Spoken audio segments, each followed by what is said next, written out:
Everybody, I'm back for my third video of my 40 plus games under $5 broadcast series for January 2024. Now, all the games in this series will expire on January 18th at 2:59 a.m., so make sure you get any that you're interested in before then. Now, all the games I cover will be under $5, whether you're a PlayStation Plus member or not. And most of these games will be available on other platforms. So if you have Steam, Nintendo, Xbox, my site can still be a reference to get some highly reviewed games. Just if you got another system, just kind of keep tabs on them for when they go on sale. Try to cover different genres, so try to find something for everybody. And let's see, I think I went too far here. Yep. Now this one, I'm kind of surprised this one made my list actually. Road to Ballhalla. Classified as a rhythm platformer. It is on sale for PlayStation Plus members for $2.99. Non-PlayStation Plus members, $3.74 from $14.99. OpenCritic gave it a 76 from 22 critic reviews. Megacritic gave it a 75 for PC with 8, and an 80 for Switch with 4. So 2 generally positive scores there. Single player game. This is yet another winner from the indie company of Tiny Build.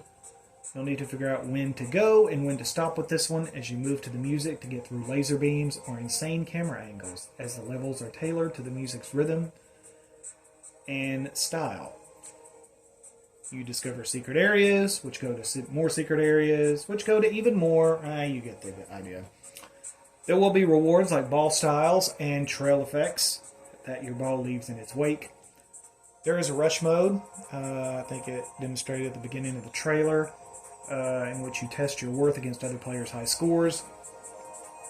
It's another game, if you know someone looking for more of a puzzle-based game instead of an action one, this would be a good one to recommend. Main mission plus sides, about 4 hours. Rated E for everybody. So this is kid-friendly. Parents, this would be one to add to a birthday that your kid may have coming up. Go ahead and get you a list started. You're welcome.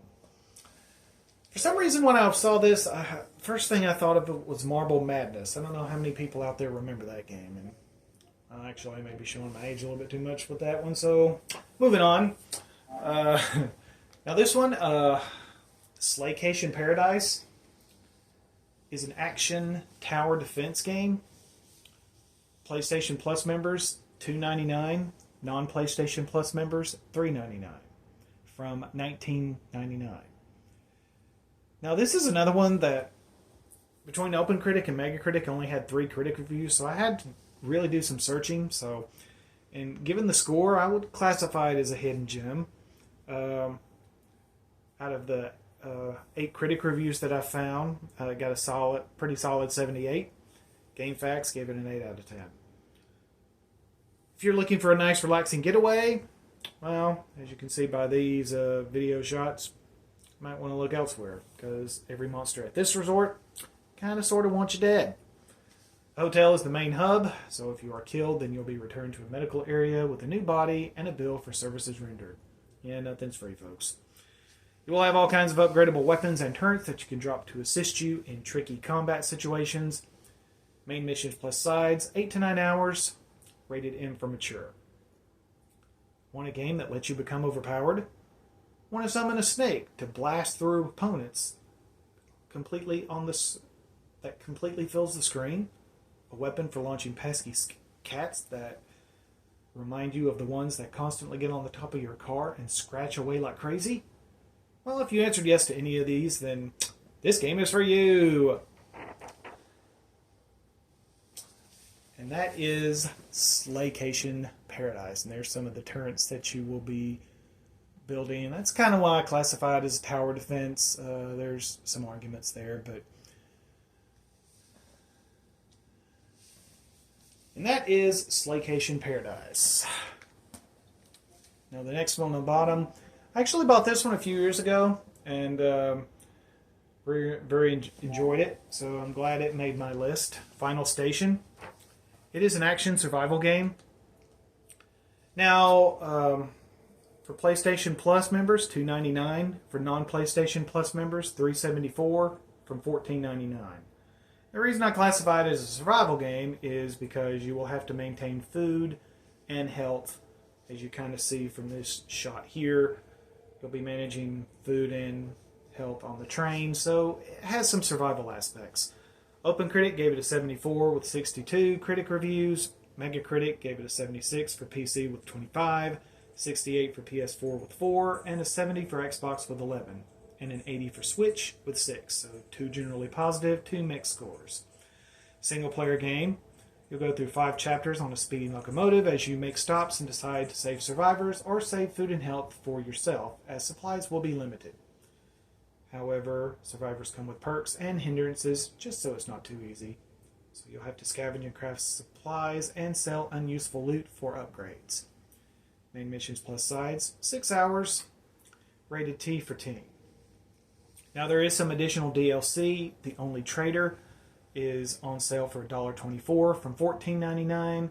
And for the price, I definitely would recommend picking this up with the base game as you explore new locations, revisit old ones, meet new monsters. And there's replayability in the DLC too. And not to go into too many spoilers, I played through the DLC 2 or 3 times so far and still have 7 or 8 runs left before I platinum it. So that's pretty great replayability for just over $1, isn't it?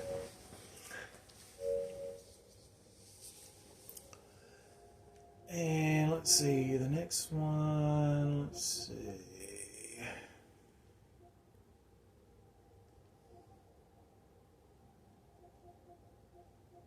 Going a little slow here. Now this one, Atomicrops, is a simulation action tower defense game. $3.74 from $14.99. OpenCritic gave it a 75 from 28 critic reviews. Megacritic a 78 for PC with 9, 75 for Xbox with 6, and a 67 for Switch with 7. So 2 generally positive and 1 mixed. Single player game, main missions plus sides. It's got clocked at about 28 hours. Just inherited your uncle's farm, just in time for a nuclear apocalypse. Sounds like my kind of luck. Now your crops are the last source of food left, and every mutant wants what you got. So what's a farmer to do? The norm, farm, marry, and kill. The game is part simulator in which you grow enough crops to help feed the town while you defend your garden and invade evil camps. You can even have a cat collection, and even pet them. Dog lovers, them's the breaks. Now, I read this game's a challenge on the easiest difficulty, so be forewarned there. It is rated T for teen. Now, there's 2 separate DLCs with this game that combined come with 1 new playable character, 1 new plant to grow, 2 new weapons, 1 enemy boss, new evil camps to destroy, and a new friend that can lend a hand. But they are $4 a piece. Now, there's an Atomicrops Reap What You Sow bundle for $9.99 from $19.99 that just comes with 1 of the DLCs plus the base game, not both. So it might be better to wait for both DLCs to go down for a price standpoint, because you'd almost be paying for the game twice for just 1 DLC. But that is what's available right now. It looked like a very fun game, so wanted to include that in my list. Now this one, Don't Starve, and I almost forgot that this one didn't come with a trailer, but fear not, your old buddy Kelly comes prepared.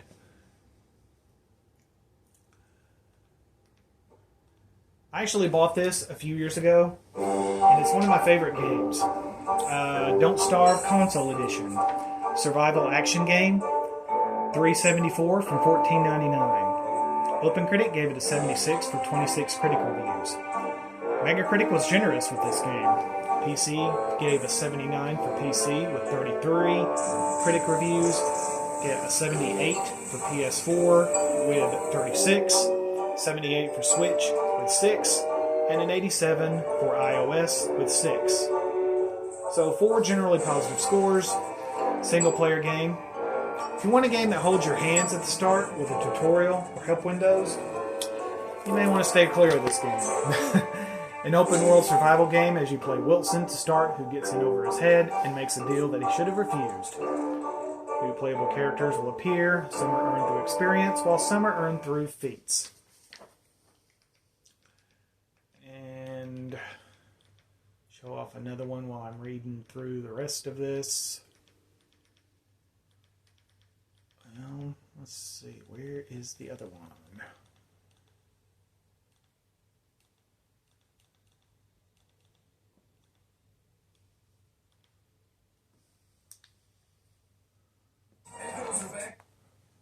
Yeah, let me just play this one. I had another one at the start of... Alright.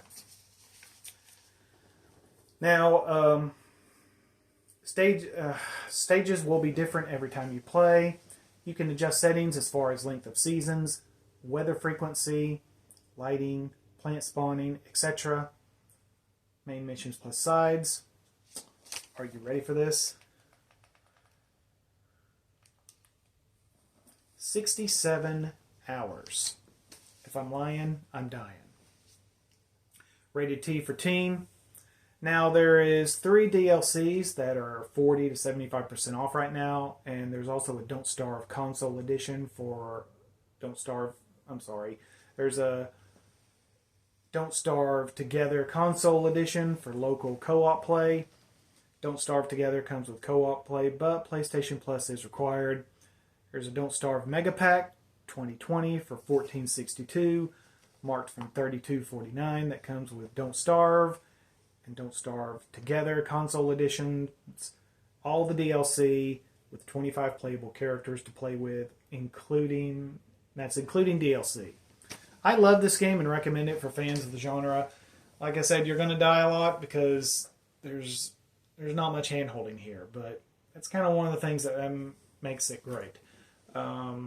But you will definitely get your money's worth. And if you don't have any of these games, definitely recommend going with the Don't Starve Mega Pack, because there's a ton of great DLC that will come with that.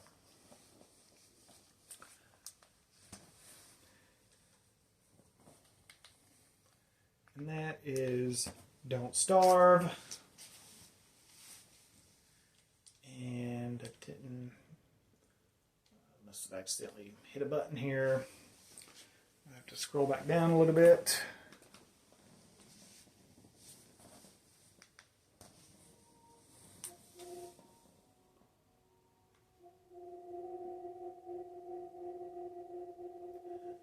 I hate it when they don't come with trailers, because it kind of throws me off my broadcast. I still try to recover, but you know, can't go completely smooth all the time, can it? No, it can't. Now this one, the King of Fighters 98 Ultimate Match Final Edition, is a fighting game. So this should appease all you fighting game fans out there. This game is on sale for $3.74. Out of the 12 critic reviews that I found for this game, it got a solid 83. I didn't get anything from OpenCritic or Megacritic, so I kind of had to research for this one. 1 to 2 players through local co-op. Has online co-op up to 2 players, but yep, it is required. Yep, PlayStation Plus. You'll have 64 characters in total to choose from. That's a lot. In addition, this version has several new modes, including Ultimate, Challenge, and Practice modes. Online lobbies can house up to 9 players, and now includes a spectator mode. New online functions include a replay function for battles and settings for matchmaking conditions. Main mission plus sides, 10 to 11 hours. Rated T for teen.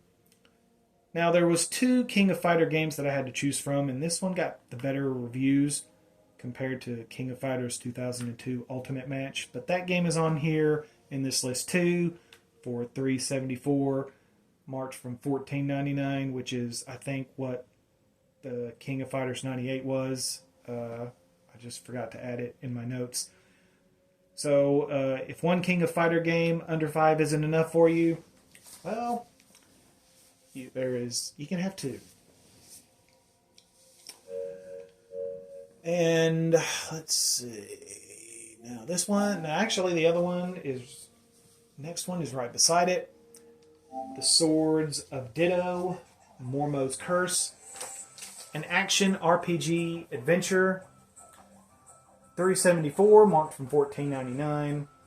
15 critic reviews that I found. This got a 75. Metacritic gave it a 76 with Switch with 13. 1 to 2 players through local co-op, so you can play this with a buddy. It was, let's see, this Mormo's Curse was released via a free update, which fixed performance issues for the base game. Big overall structure change to the game, and it made it playable for Switch. So, no permadeath unless you want it that way. Although when you die, your level and big upgrades transfer to the next playable character. So, not really sure why people had such a beef with that, really. The force timer is a bit unnerving at first, but it adds a different layer to the game. There are ways to add extra days to the timer via shrines that you'll have to find topside. You can also face your dungeon diving and side quests in any order. Or you can even face Mormo right at the start for the hardest challenge, if you're feeling froggy. Which I thought that was interesting and different, being able to face the boss right at the start. I mean, any game where you can wield a sword-wielding dog, where you can have a sword-wielding dog or a golf club as a weapon, it's got to be worth looking into, right? Main missions plus sides, about 13 hours, and it is rated E for everybody, so this is a kid-friendly game. So this is that actually looked like a stack of CD players there. Oh, yes, I'm going to have to buy this game. I'm still stuck in the CD era, so that might have been a sign there. But, I mean, those look like large Rubik's Cube enemies. Oh, yes, this is such an 80s inspired. Yeah, I'm seeing 80 references all in here, so yeah, I'm going to have to buy this. And I can even play with my cousin or Samwise, too, so.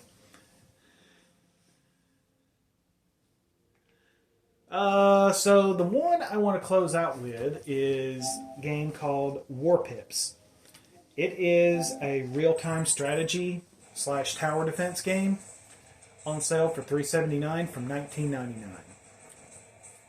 Had to do some looking for this one, but out of 14 critic reviews, this got an 83. PS4blog.net gave it an 8.5 out of 10. Definitely would classify this as a hidden gem. I really wasn't expecting this game to have scores that it did. Single player game. This is the type of game that would make the Command and Conquer genre proud. You have at your disposal an army of infantry, vehicles, and airplanes as you call down airstrikes and launch missiles. Easy to learn, but tough to master. Battles are randomized, so it's different each time you play. Units can take cover and respond to the given situation. There's also a fully unlockable upgrade tree, and most importantly, everything explodes. Main missions plus sides, 11 to 12 hours, rated T for teen. One reviewer said that it reminded him of chess in a good way, and that its only con was that it was addictive. And if this game would have been back in the Armor Gamers era, that he would not have seen the light of day. But that is the one I want to close out this segment with. I will have some racing games later in this series, so racing game fans, be sure to tune in for those. And be sure to share this list with anybody that you know that's looking to save some money on some games this month. And if I saved you some money on a game, hit like and subscribe. And I'll see you for the next video.